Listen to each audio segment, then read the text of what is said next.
My name is Julia Hart. I'm in my late 30s, and for most of my adult life, I was known as someone dependable, quiet, reasonable, emotionally steady. The kind of woman people describe with phrases like easy to live with or strong but not demanding. I lived a life that didn't draw much attention. I was a wife, a professional, a friend who listened carefully and spoke only when it mattered. People often underestimate women like me. Not because we lack strength, but because we don't announce it. We don't compete for space or turn our pain into spectacle. We don't raise our voices to prove we exist. And because of that, our presence can slowly fade into the background. Until one day, it's gone. And only then do others realize what it was holding together. This story isn't about revenge. It isn't about exposing anyone or rewriting myself as the hero. I'm not here to dramatize betrayal or collect sympathy.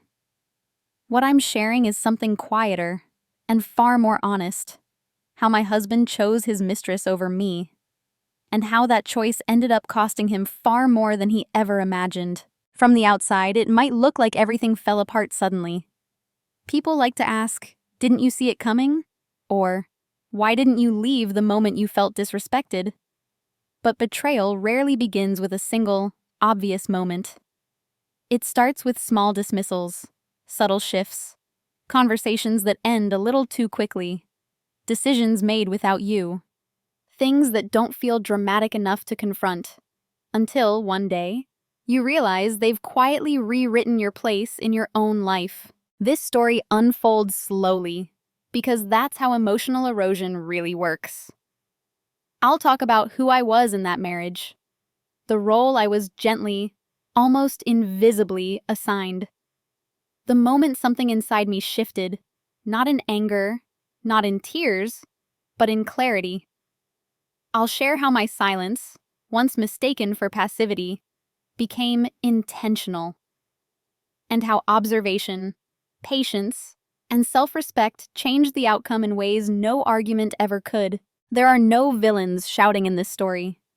No scenes where someone storms out or begs to be forgiven. There is no dramatic triumph. What there is consequence. Quiet, delayed, unavoidable consequence. My husband believed he was choosing happiness.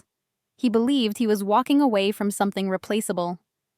What he didn't understand was that some losses don't announce themselves right away. They arrive later, when there's no one left to blame and no way back. I'm telling this story because I know there are people listening who recognize this kind of silence. People who were reliable, patient, and easy to overlook. People who were mistaken for weak simply because they didn't make noise. So before we go any further, let me ask you gently, have you ever realized your value only after someone treated it as optional? To understand how everything unraveled, you first need to understand who I was to the people around me, especially to my husband. I wasn't the dramatic one.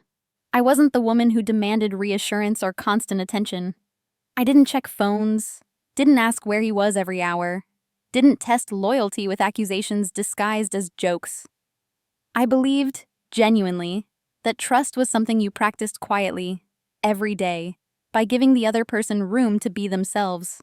To my husband, I was steady. That was the word he used most often. Steady sounded like a compliment, and for a long time, I accepted it as one. Steady meant I didn't complicate his life. I handled logistics without being asked. I remembered details so he didn't have to. I absorbed stress so it didn't spill into his world. I made things run smoothly. To friends and family, I was reliable. The one who showed up early, stayed late, helped without being asked. The woman who listened to everyone else's problems and rarely talked about her own. People trusted me because I didn't overwhelm them with emotion. I made space. I held things together. But what I didn't realize at the time was that reliability, when it's constant and unquestioned, slowly stops being seen as effort. It becomes background noise, expected, automatic. In our marriage, I became the emotional infrastructure. Invisible unless something went wrong. When my husband talked about me to others, I later learned, He described me as low maintenance. He meant it as praise. What he didn't see was how that label quietly flattened me. Low maintenance meant I didn't require curiosity. It meant he didn't have to check in deeply. It meant my silence was interpreted as contentment, not consideration. I wasn't unhappy then. That's important to say. I wasn't secretly miserable or resentful. I loved him. I believed in partnership. I believed that long-term love didn't need constant intensity to be real. I thought calm was a sign of maturity, but calm can be misread. Over time, decisions started happening around me instead of with me. Plans adjusted without discussion. Priorities shifted subtly, always explained as temporary.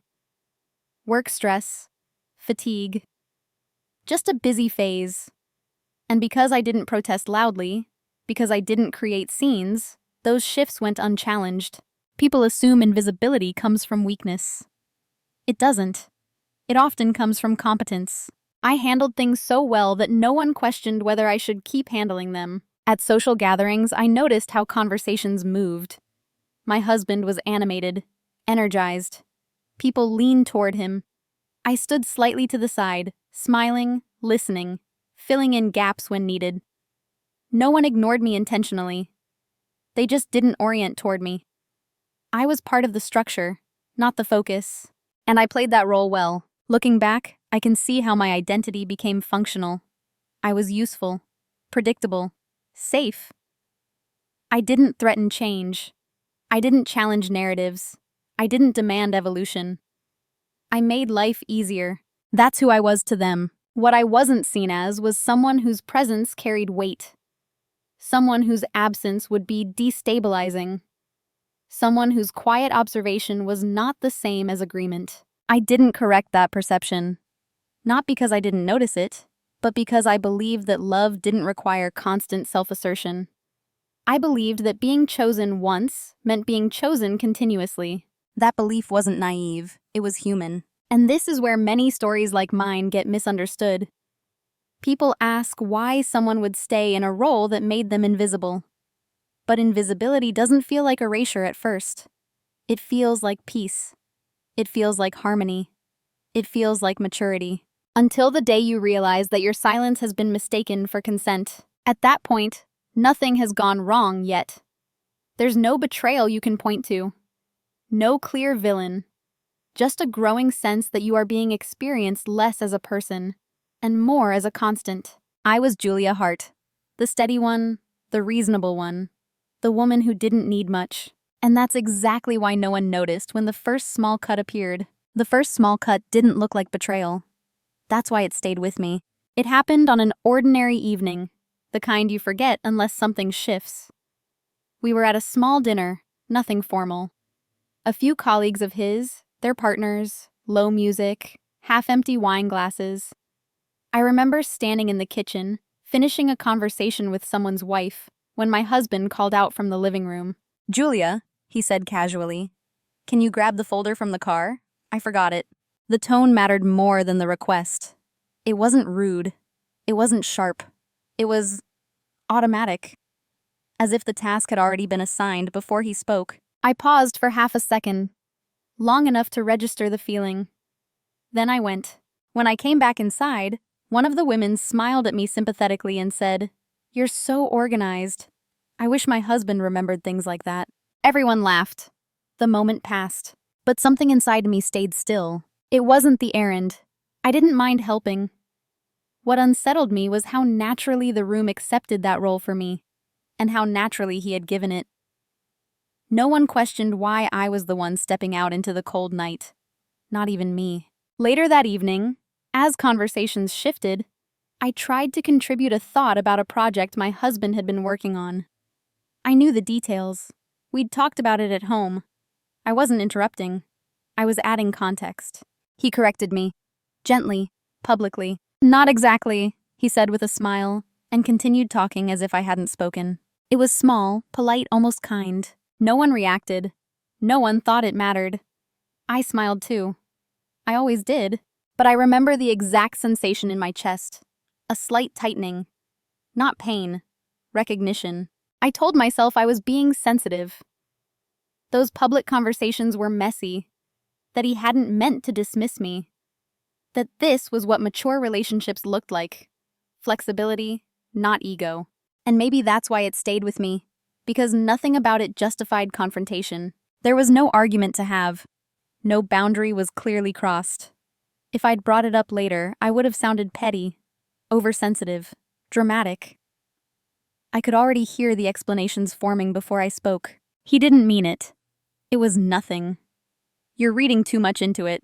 So I said nothing. That's the thing about the first small cut. You don't treat it like a wound.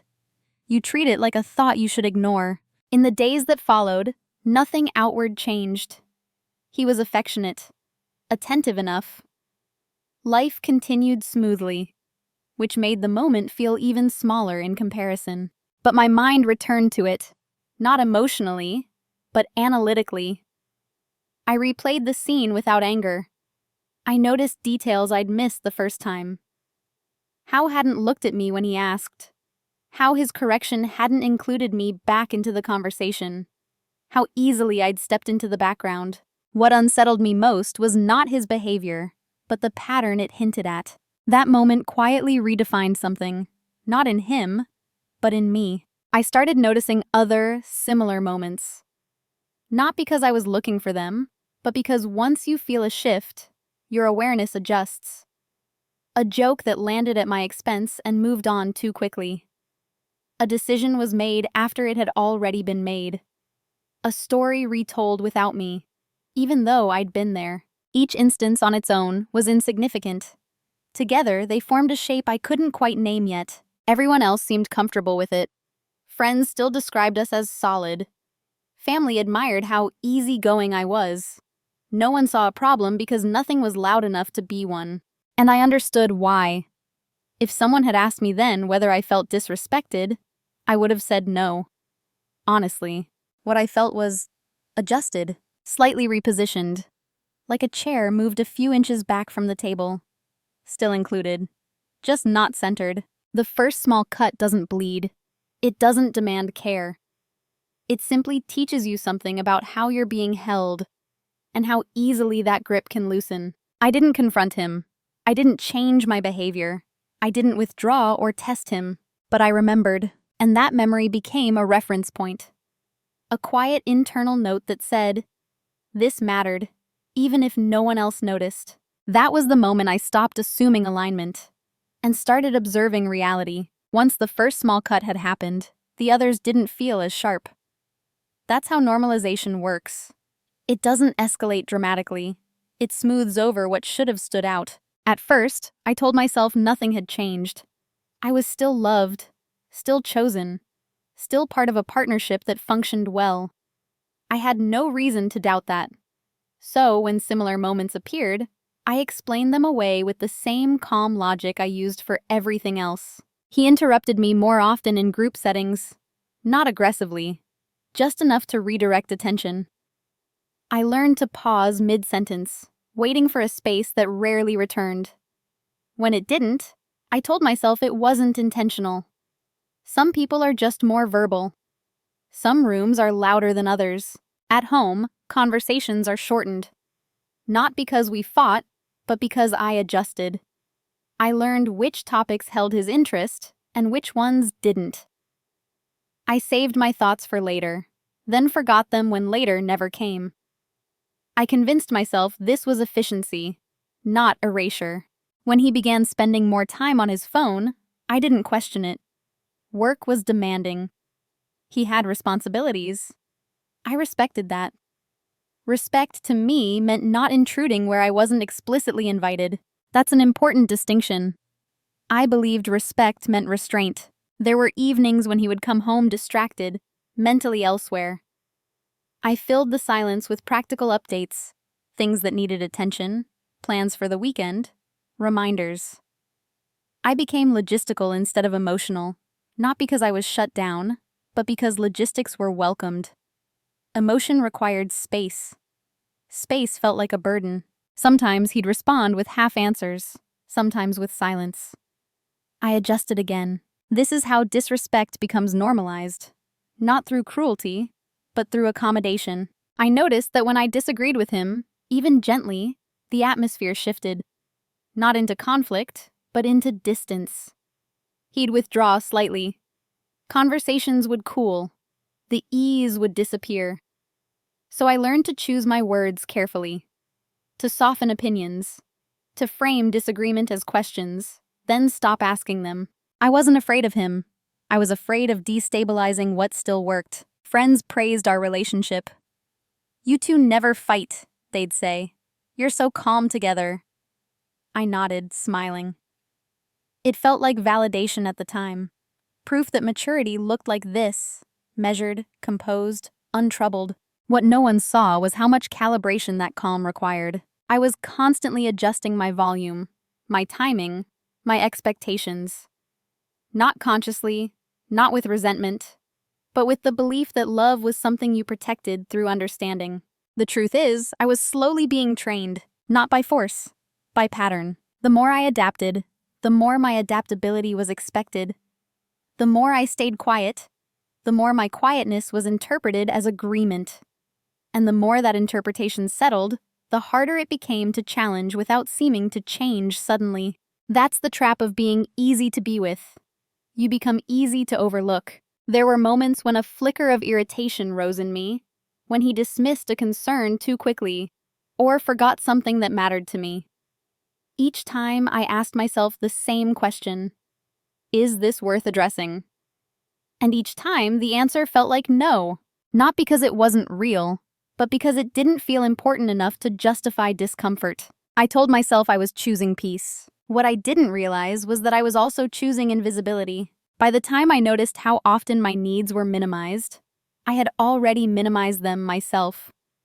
I had internalized the idea that wanting more clarity, more inclusion, more presence was asking too much. So when subtle disrespect appeared, I met it with reason.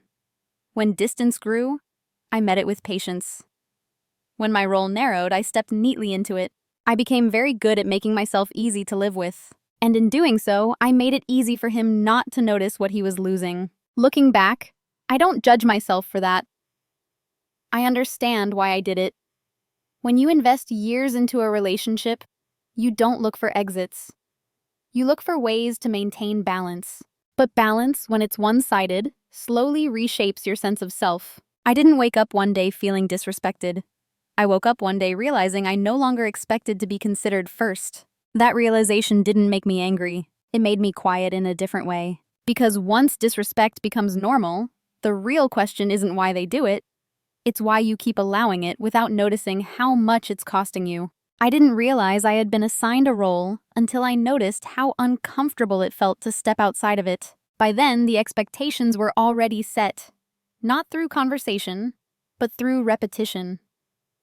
I was the one who remembered, the one who adjusted, the one who smoothed things over before they became problems. I handled practical matters, emotional transitions, and social obligations.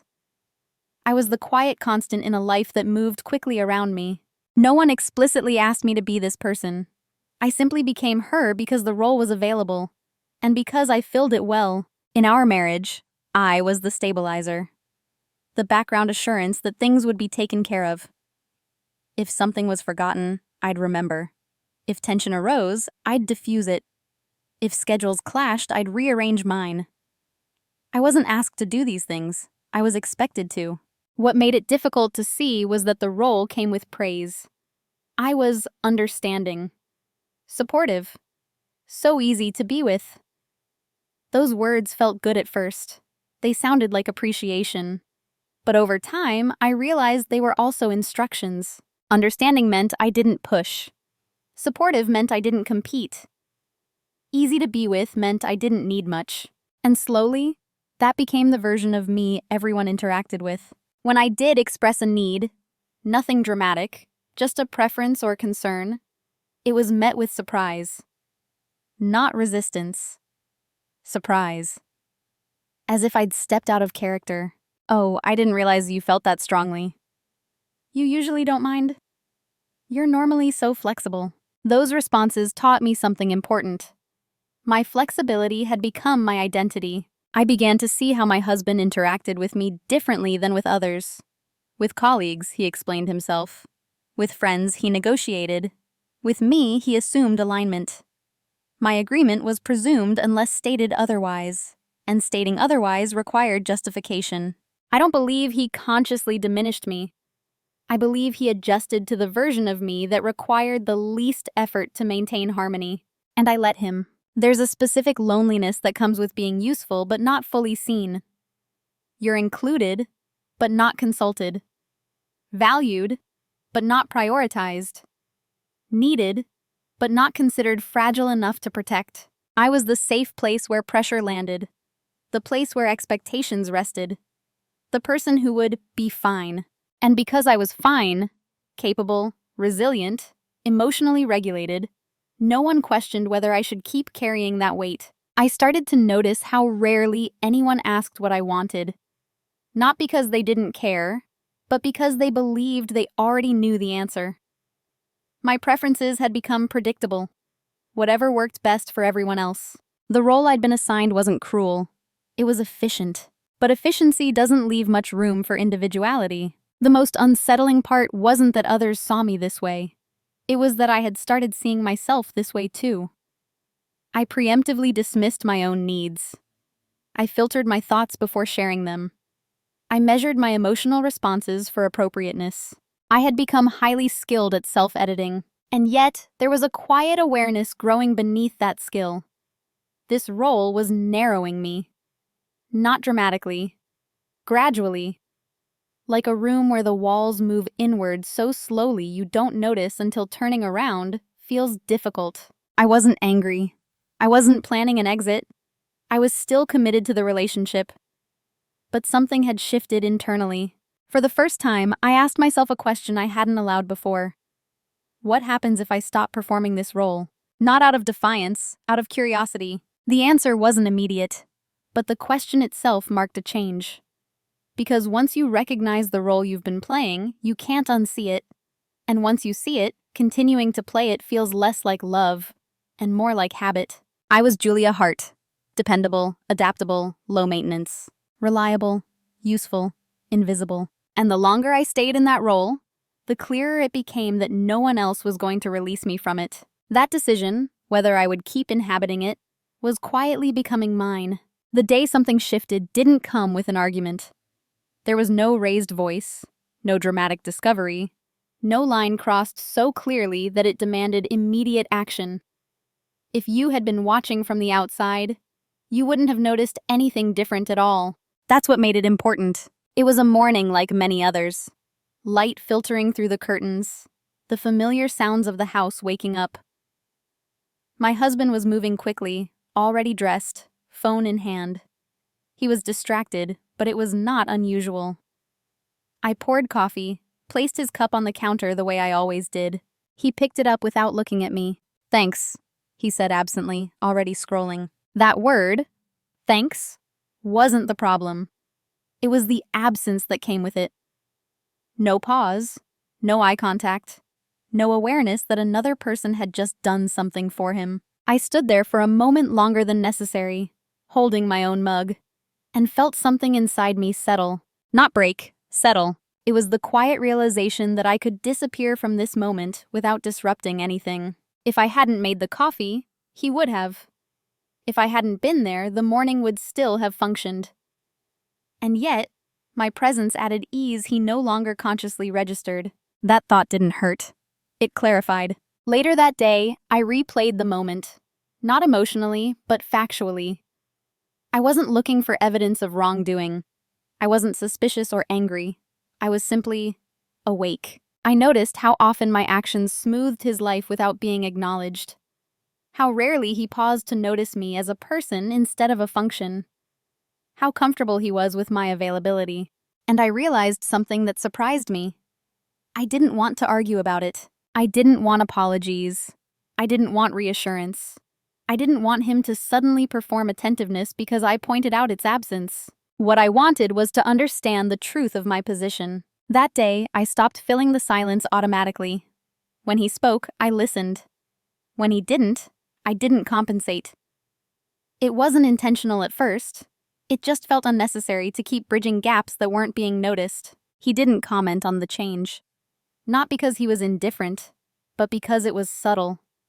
Too subtle to register as a problem. Inside me, however, a shift had occurred. I stopped assuming I was central. That might sound painful, but it wasn't. It was grounding. For years, I had operated under the belief that love meant mutual awareness, even when unspoken. That belief had kept me invested in a version of the relationship that no longer existed. Letting go of that assumption freed me from needing to prove anything. I didn't confront him because confrontation would have pulled me back into the role of emotional manager, explaining, clarifying, making things smooth again. I wasn't ready to do that.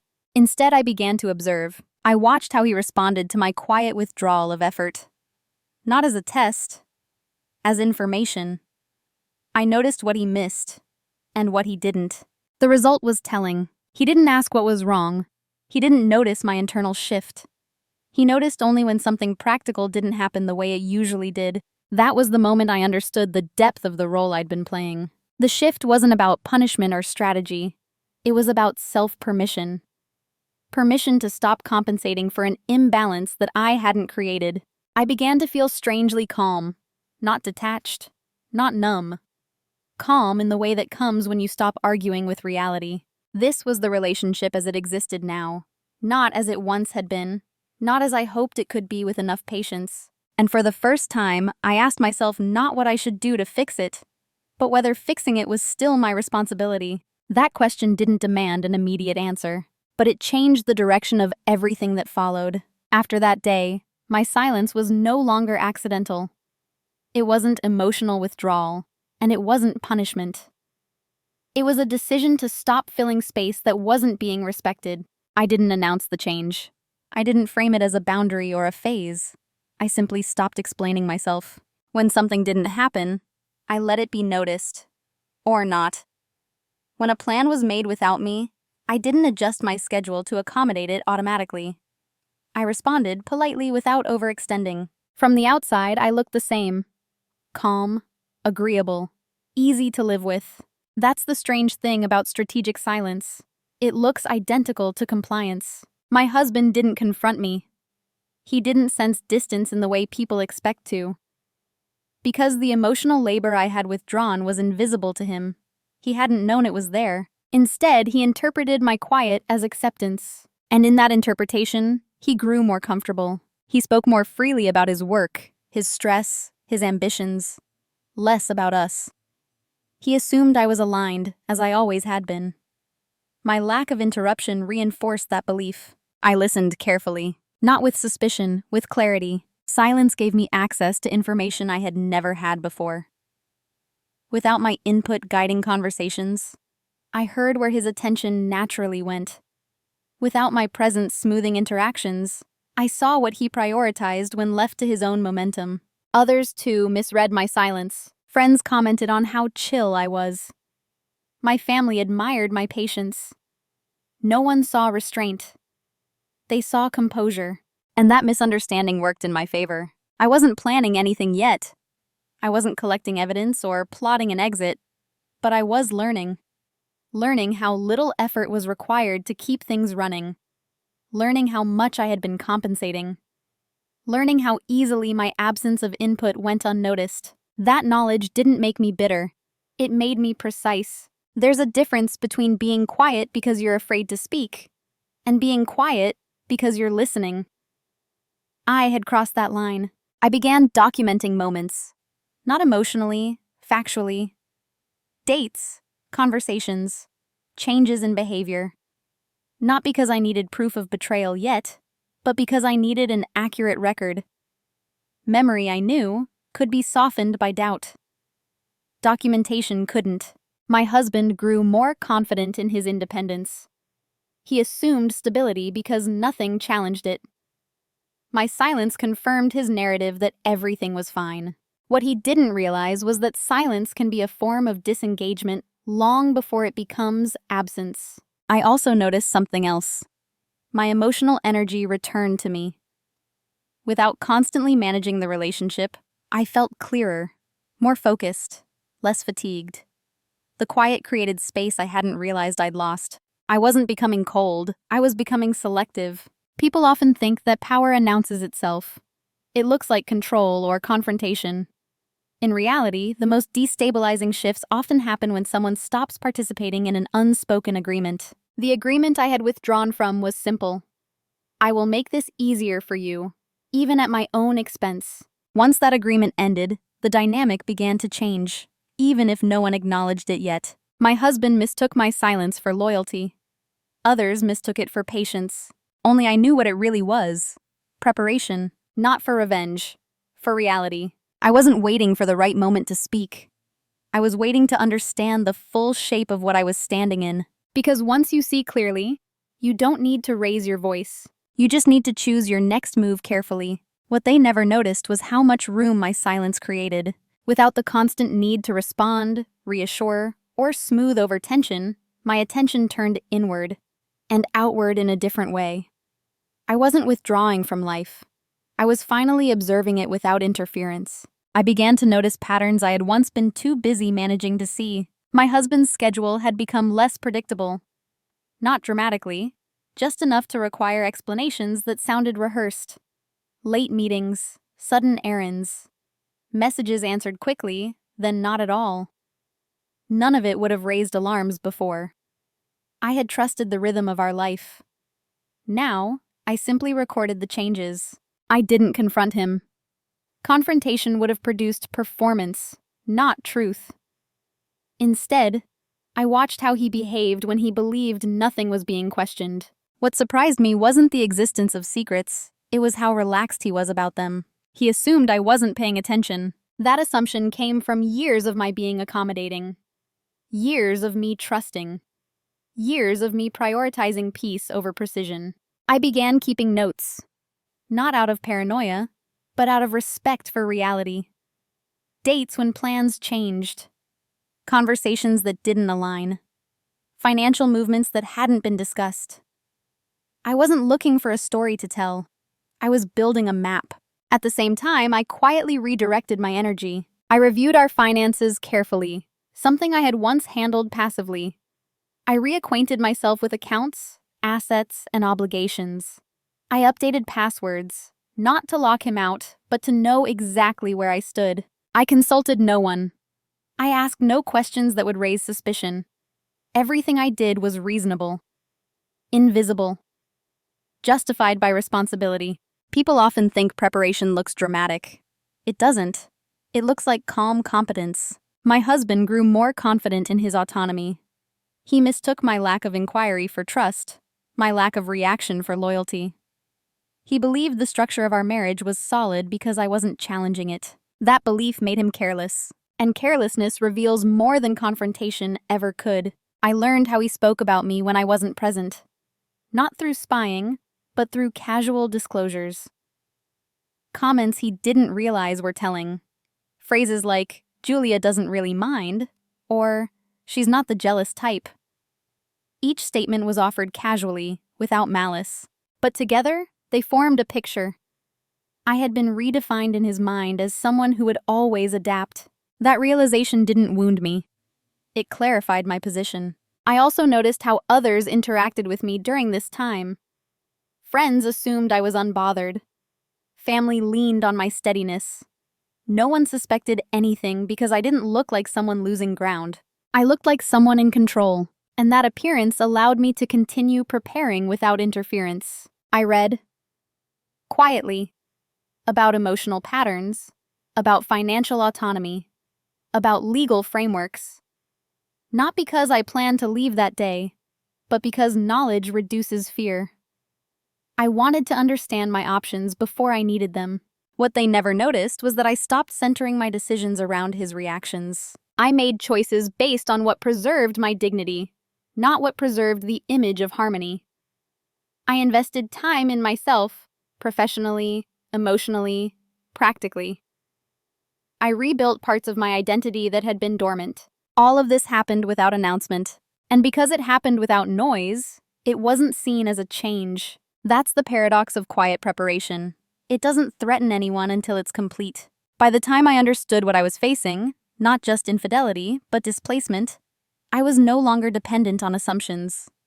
I had facts, context, leverage. Not power over him, power over my own next step. I wasn't waiting to catch him. I wasn't hoping for a confession. I was positioning myself so that when the truth fully emerged, as it always does, I wouldn't be destabilized by it. What they never noticed was that the woman they thought was still holding everything together had already stopped doing that. I was no longer maintaining the illusion. I was preparing for clarity, and clarity, once reached, cannot be undone. The truth didn't arrive with shock. That surprised me most. When the private reveal finally came, there was no spike of adrenaline, no rush of emotion, no sense of victory or devastation. It felt more like the last piece of a puzzle sliding into place. Quietly, conclusively, I discovered the affair by accident. Not through suspicion, not through checking his phone or following him. I had stopped doing those things long before. The reveal came through something far less dramatic, a discrepancy, a payment that didn't align with anything I recognized. At first, I assumed it was an error. That was still my instinct, to give the benefit of the doubt. But when I traced it back, calmly, methodically, it led me to a second account. One I hadn't been told about. That discovery didn't hurt. It focused me. From there, the picture became clearer without effort. Messages left open on a shared device. Calendar entries that didn't match spoken plans. Small gaps that, once noticed, required no imagination to understand. I didn't confront him. Not because I was afraid, but because confrontation would have turned the moment into a negotiation, an explanation, a performance of remorse or justification. I didn't want a story. I wanted the truth. So I stayed silent and let the facts speak. What I learned wasn't just that there was another woman. It was how he had framed me in order to justify her. How my steadiness had been recast as emotional absence. How my patience had been interpreted as a lack of passion. That reframing didn't make me angry. It made me aware of something critical. He had already left the relationship internally long before he told me. And that meant something important. I was no longer reacting to a betrayal in progress. I was responding to a decision that had already been made. That understanding gave me leverage. Not emotional leverage. Structural leverage. I now knew what he believed. What he assumed. What he underestimated. He believed I would be devastated. He believed I would confront him emotionally. He believed I would negotiate for reconciliation, or explode in anger. He believed, above all, that I would act immediately. I did none of those things. Instead, I verified everything quietly. I ensured that what I knew was accurate, not inferred. I gathered clarity, not ammunition. I wanted no part of half-truths or assumptions. The more I learned, the calmer I became. That calm wasn't numbness. It was alignment. My internal understanding finally matched the reality I had been sensing for months. And in that alignment, something else became clear. I was no longer emotionally dependent on his explanation. I didn't need him to admit anything. I didn't need validation for my perception. I had already validated myself by trusting my awareness. The private reveal wasn't about catching him. It was about catching myself, catching the moment when denial ended. I didn't tell anyone. Not friends, not family, not even myself, out loud. I let the knowledge settle internally before it took form externally. There was no celebration, no sense of, now I've got him. Only clarity. And clarity changes the nature of every decision that follows. Because once you know the truth, you're no longer deciding whether to stay. You're deciding how to leave, or how to reposition yourself within reality. I understood then that my husband had chosen his mistress over me long before he made it official. What he hadn't realized was that his choice came with consequences he couldn't see yet. Not because I planned to punish him, but because choices reshape environments. And I was no longer willing to exist in an environment that required my erasure. That private knowledge stayed with me for weeks. Quietly. Powerfully. It didn't demand action. It informed it. I moved through daily life unchanged on the surface. Calm. Present. Cooperative. The same woman he thought he understood. But internally, I had crossed a threshold. I wasn't waiting for him to choose anymore. I had already chosen myself. And once that choice is made privately, it doesn't need to be announced. It only needs to be executed. Knowing the truth didn't force an immediate decision. That was the surprising part. Clarity didn't rush me, it steadied me. For a while, I lived with the knowledge quietly, allowing it to sit beside my daily routines. I wanted to understand not just what had happened, but what it meant for the life I was standing in. Emotional reactions can be loud. Decisions, when they matter, are often quiet. I considered every option available to me. I could confront him immediately, demand honesty, ask him to choose. Many people would have. That path promised intensity, but it also promised uncertainty, arguments, explanations, negotiations shaped by emotion rather than truth. I could suggest counseling. Frame the affair as a symptom, not a conclusion. Work to rebuild something that had already been internally abandoned. That option required me to carry hope for both of us, once again. I could stay silent and adapt further. Accept the redefinition of my role. Preserve the structure of the marriage while sacrificing my place within it. That option was familiar, and no longer acceptable. Or I could choose something irreversible. Not dramatic, not cruel, just final. The irreversible choice wasn't leaving immediately. It was something subtler. I stopped making decisions that assumed a shared future. That shift changed everything. I stopped planning years ahead. I stopped factoring his preferences into my long-term choices. I stopped imagining outcomes that required his participation. I began organizing my life as if I were the sole constant. That decision didn't show on the surface, but internally it was decisive. Once I did that, the fog lifted. I could see how much of my energy had been tied to maintaining a version of reality that no longer existed. Releasing that attachment freed up the clarity I hadn't had in years. I noticed how often I'd postponed my own plans to accommodate his. How many of my decisions had been provisional, waiting for alignment that never arrived. The decision point was where I reclaimed authorship of my life. I didn't rush. I didn't threaten. I didn't test him. I simply removed myself from the future he assumed I would occupy. There's power in choosing something that doesn't require the other person's consent. That's what made this decision irreversible. Once I stopped orienting my life around his choices, there was no going back to the old dynamic, even if he suddenly changed. Because the choice wasn't about him anymore. It was about my refusing to negotiate my dignity. During this time, my husband remained unaware of the internal shift. He interpreted my calm as stability. He believed the relationship was intact because nothing had exploded. That belief gave him comfort, and comfort delayed his awareness. The decision point is often misunderstood. People imagine it as a moment of confrontation or departure. In reality, it's the moment you stop asking whether something can be saved and start deciding what you will no longer sacrifice. I didn't need to announce my decision. Announcements invite resistance. I needed to live it, and living it meant preparing for the next phase without revealing my hand. This wasn't revenge. It wasn't a strategy for dominance. It was alignment. Once alignment is reached, the rest becomes logistics. I had crossed from reaction into intention, and intention, quietly held, is far more powerful than anger ever is. Once the decision was made, everything that followed became procedural. There was no emotional turbulence driving my actions.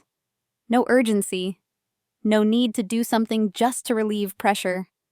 I moved with the steadiness of someone who had already accepted the outcome. That acceptance changed how I handled details. I began taking care of things quietly. Things that, in hindsight, I should have always understood more clearly. I reviewed documents, not obsessively, just thoroughly.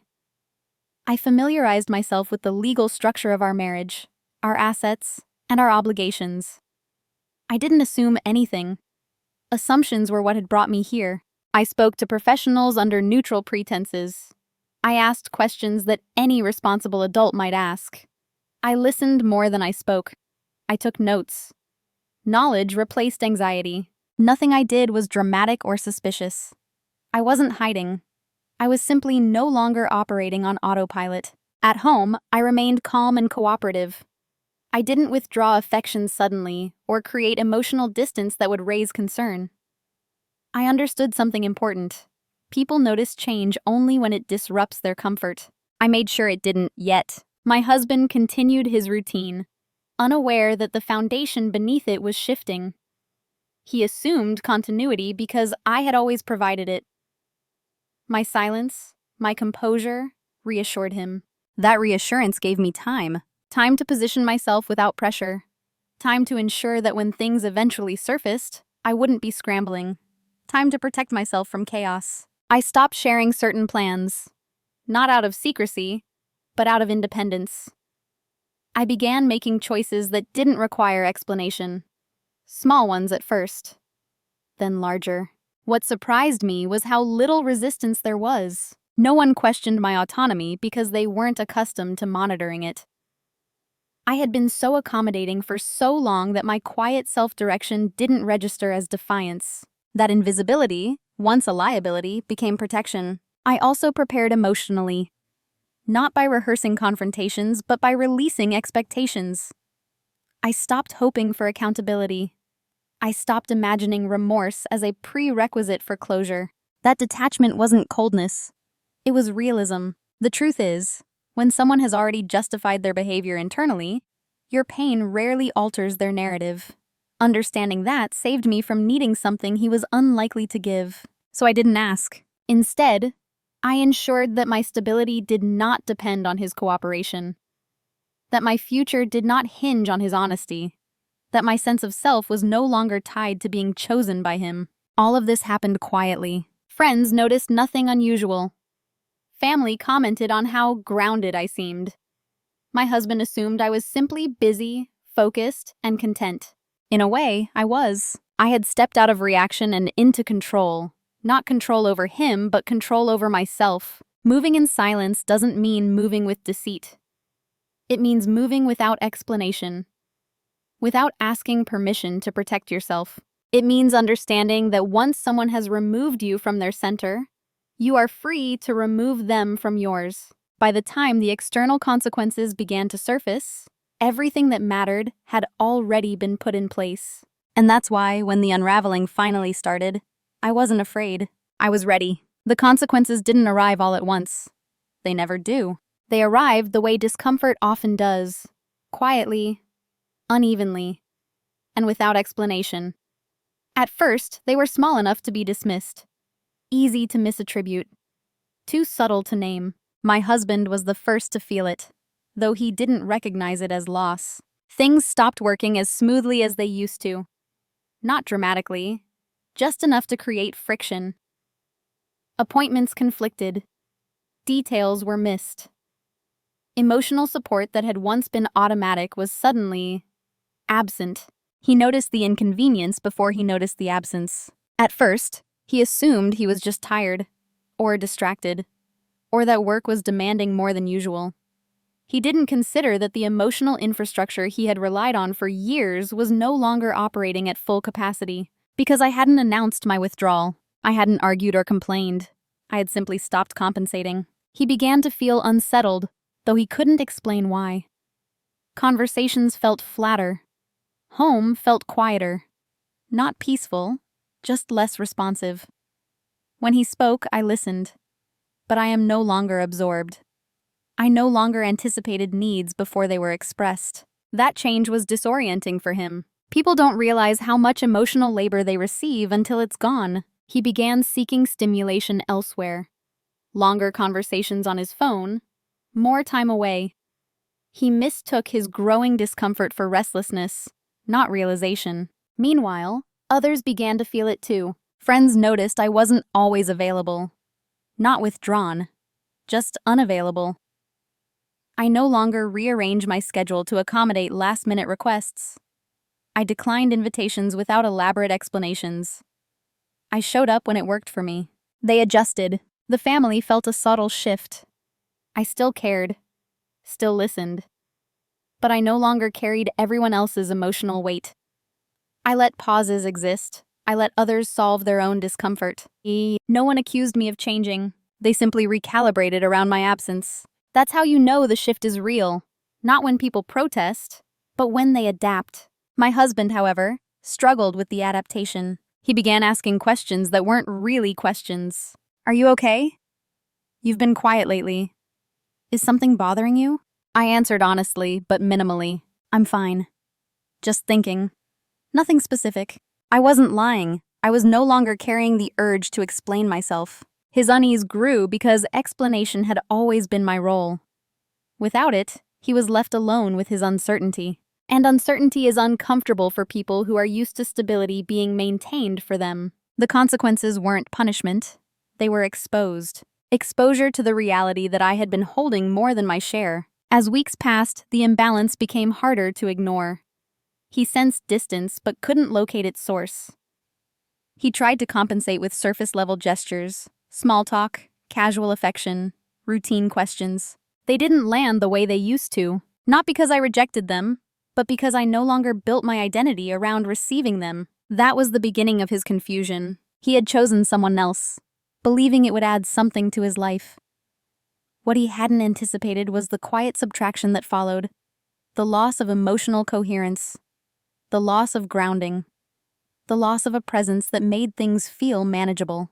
He felt the loss before he understood it, and by the time he began to suspect that something fundamental had changed, the space between us was no longer empty. It was settled. I had already moved into it. By the time he realized something was truly wrong, the conditions for fixing it no longer existed. That realization didn't come to him all at once.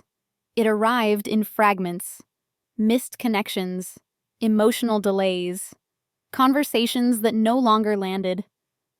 At first, he tried to solve the problem the way he solved most things, by applying effort at the surface. He became more attentive, asked questions he hadn't asked in years, suggested dinners, weekends away, moments of reconnection that might have worked once. But timing matters. What he didn't understand was that these gestures weren't late because of logistics. They were late because of awareness. He was responding to discomfort, not to truth. When he looked at me during this time, there was confusion in his expression. Not guilt, not fear.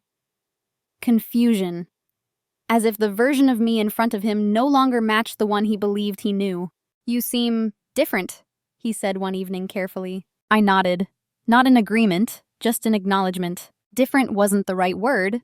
I hadn't changed my personality. I hadn't hardened or withdrawn emotionally. What had changed was my orientation. I was no longer facing him as the center of my decisions. That shift is subtle, but once it happens, it's irreversible. He began oscillating between closeness and distance. Some days he tried to reconnect, to reassert familiarity. Other days he retreated into silence, as if hoping the problem would resolve itself if left alone. That inconsistency only confirmed what I already knew. He was reacting, not reflecting. At one point, he asked a question that revealed everything. Do you still want this? He said. What he meant was, do you still want me to want you the way I used to? What he didn't ask was, what have I done to make this feel unsafe for you? I answered honestly. I want what makes sense, I said. That answer unsettled him because it didn't invite negotiation. It didn't promise reassurance. It didn't accuse or plead. It closed the door quietly. Panic doesn't always look like desperation. Sometimes it looks like restlessness, like increased effort without direction, like sudden vulnerability that isn't grounded in accountability. He began offering explanations, unprompted, talking about stress, confusion, and feeling lost. He hinted at dissatisfaction without naming causes. He spoke as if honesty might reset the board, but honesty offered too late doesn't restore trust. It only confirms that the truth was withheld until pressure arrived. I listened without interruption, without reaction. That calm unnerved him more than anger ever could have. At some point, he realized I wasn't waiting for him to change. And that's when regret appeared. Not clean, not focused, but frantic. He tried to reinsert himself emotionally, to reestablish significance, to be seen again as necessary. What he didn't realize was that necessity can't be reinstalled once it's been removed. I had already restructured my life around self-sufficiency. I had already released the expectation that he would be my emotional anchor. I wasn't angry enough to argue. I wasn't hopeful enough to bargain. I was done negotiating reality. The hardest part for him wasn't the possibility of losing me. It was the realization that he no longer had access to the version of me who would fight to stay. That version of me existed only under conditions of mutual respect. Those conditions were gone. By the time he understood that something fundamental had been broken, there was nothing left to fix. Because fixing implies returning to a previous state. And I wasn't going back. Not out of pride, not out of punishment, out of alignment. Some endings happen not because people stop caring, but because they finally start seeing clearly. And clarity, once reached, doesn't reverse itself. The confrontation didn't happen the way people imagine these moments do. There was no shouting, no crying, no dramatic revelation timed for maximum impact. By the time the truth was spoken aloud, it had already lost its power to wound me. It happened on a quiet evening. Nothing special about the day. No build-up.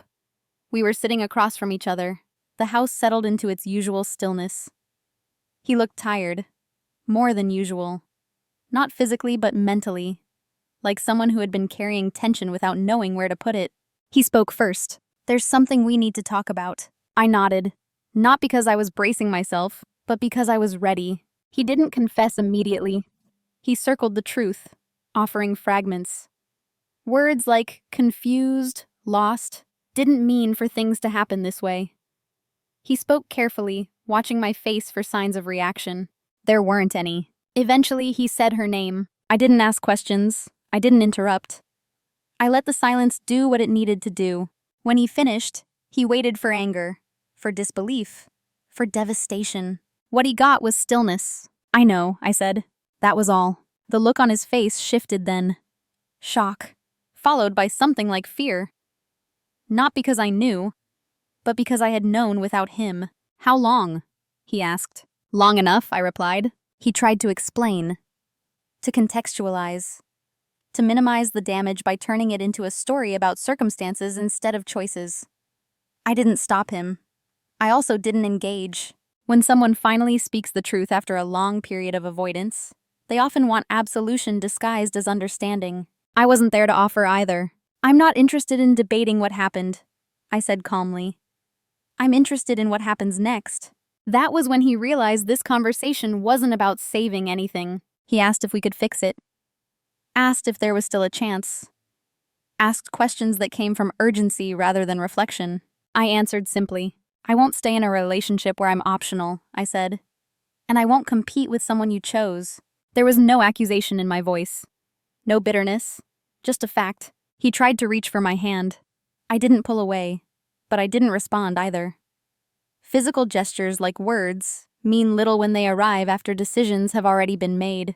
What struck me most was how small the moment felt. This was the conversation people fear. The one they imagine will destroy them. Instead, it felt like closure. He asked if I hated him. "No," I said. "I just see you clearly."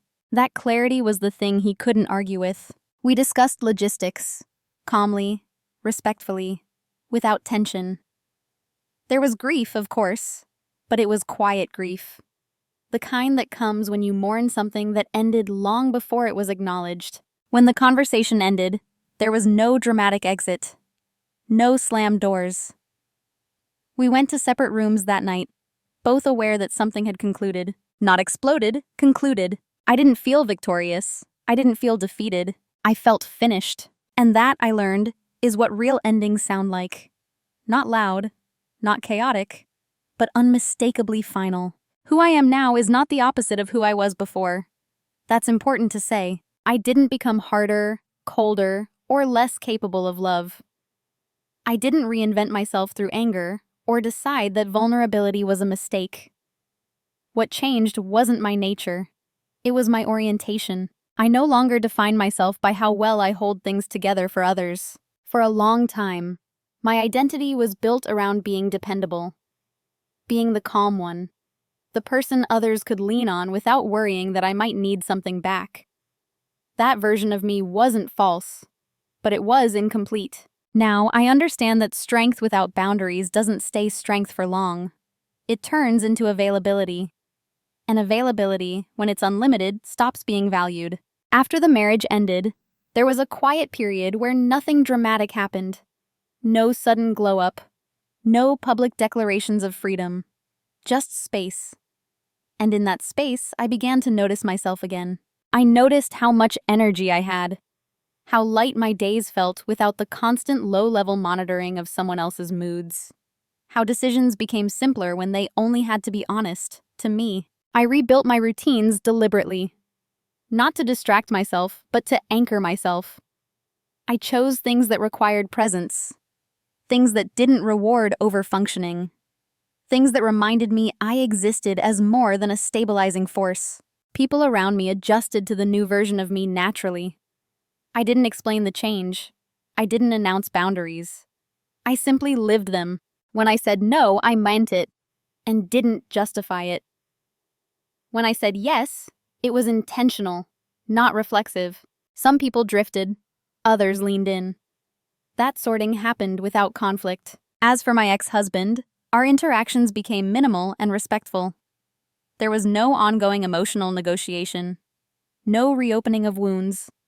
He carried his understanding in his own time. I didn't need him to fully grasp what he lost. I knew. What surprised me most was the absence of bitterness. I had expected anger to show up eventually, like a delayed reaction. It didn't. What showed up instead was discernment. I became more attentive to how people responded to my presence, whether they listened when I spoke, whether they noticed when I paused, whether they treated my time as valuable without being reminded. I stopped proving myself. That change wasn't loud enough to threaten anyone, but it was firm enough to protect me. If there's one thing this experience reshaped, it's my understanding of love. Love isn't proven by endurance alone. It's proven by mutual regard, by awareness, by the willingness to remain curious about the person you're with. I didn't lose my marriage because I was quiet. I lost it because my quiet was mistaken for consent. Now my quiet has weight. It isn't used to absorb discomfort or smooth an imbalance. It's used to observe, to choose, to remain aligned with myself. I don't need to be seen by everyone. I just need to be seen where it matters. And I am. If there's a moral to this story, it isn't about betrayal. Betrayal is only the visible fracture. The deeper lesson lives underneath it. What ended my marriage wasn't the existence of another woman. It was the slow disappearance of mutual awareness. The moment one person becomes so reliable, so adaptable, so quiet, that they are no longer seen as someone who can leave. My husband didn't wake up one day and decide to destroy our life. He made a series of small choices, each one justifiable in isolation. He mistook my patience for permanence, my silence for agreement, my steadiness for the absence of need. And I allowed that misunderstanding to grow, not because I was weak, but because I believed love meant endurance. What I learned is this: endurance without reciprocity is not love. It's self-erasure. Quiet people are often misunderstood. Their restraint is mistaken for a lack of depth. Their composure for lack of feeling. Their loyalty is due to a lack of alternatives. That misunderstanding can persist for years, until the quiet person stops compensating. And when that happens, the loss is felt all at once. My story isn't a warning to confront sooner or to be louder. It's an invitation to notice where your silence is being misinterpreted, where your flexibility has become an expectation, where your presence is treated as something that will always be there. Because nothing that isn't consciously valued stays intact forever. The consequence my husband faced wasn't punishment. It was alignment. He chose something that seemed easier, more exciting, more affirming in the moment. What he lost wasn't me specifically. It was the stability, clarity, and quiet strength he assumed would remain regardless of his choices. Those things don't remain on autopilot. They require care. I didn't leave in anger. I didn't need revenge. I didn't take anything from him except my participation. And it turned out that participation had been carrying more weight than anyone realized. If you're listening to this and you recognize yourself in my story, I want you to know this: you don't have to become louder to be valued. You don't have to harden yourself to be respected. You don't have to demand attention to deserve consideration. But you do have to notice when your silence is costing you something. Quiet dominance isn't about control over others. It's about control over where you place your energy, over who has access to your steadiness, over when your presence is earned, not assumed. So I'll leave you with this question. One I wish I had asked myself sooner. In your life right now, is your silence a choice? Or has it become an expectation? If this story resonated with you, I'd like to hear your thoughts in the comments. Not about betrayal, but about boundaries, awareness, and the moments when clarity quietly changed everything.